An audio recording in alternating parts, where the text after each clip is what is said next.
السلام علیکم ناظرین، ہم اس وقت بہت ہی مشکل حالات سے گزر رہے ہیں۔ ہمارے ملک پاکستان میں بھی کرونا وائرس کے مریضوں کی تعداد بڑھتی ہی جا رہی ہے۔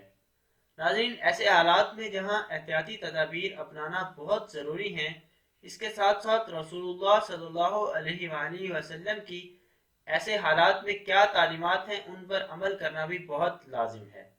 ناظرین، ہم آپ کو اس ویڈیو میں رسول اللہ صلی اللہ علیہ وآلہ وسلم کی ان تعلیمات کے بارے میں بتائیں گے جن پر عمل کر کے ہم انشاءاللہ اس مہلک بیماری سے بچ سکتے ہیں۔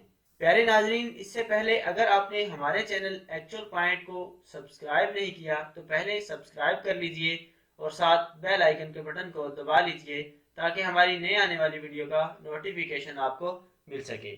ناظرین، طاعون بھی ایسی کرونا وائرس کی طرح ایک مہلک بیماری ہے۔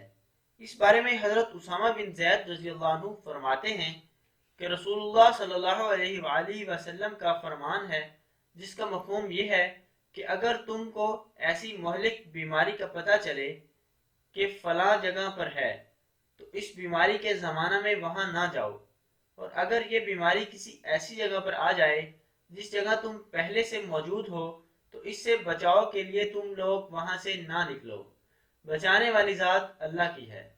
ناظرین، آپ جان چکے ہوں گے کہ رسول اللہ صلی اللہ علیہ وآلہ وسلم نے اس علاقے سے نکلنے سے منع فرمایا ہے جہاں کوئی وبا پھیل چکی ہو۔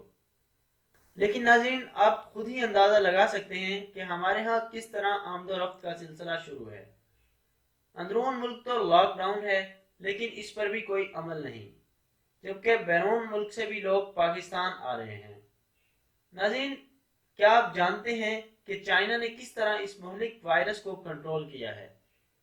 جی ہاں، تو ناظرین، چائنا نے بھی انہی تعلیمات پر عمل کر کے اس مہلک وائرس سے نجات پائی ہے اور اس کو کنٹرول کیا ہے۔ ناظرین، چائنا نے اپنے صوبے ووہان اور دیگر علاقے جہاں یہ وائرس مکمل طور پر پھیل چکا تھا ان کو بالکل سیل کر دیا تھا، اور اس کے ساتھ ساتھ چائنا نے تمام بازار بند کر دیے تھے۔ پیارے ناظرین، ہمیں بھی اسی طرز عمل کو اپنانا ہے۔ ناظرین، یاد رہے کہ اٹلی کی عوام نے بھی اس کو سنجیدہ لینے سے انکار کر دیا تھا۔ اب وہاں پورے ملک میں سوگ کا سماں ہے۔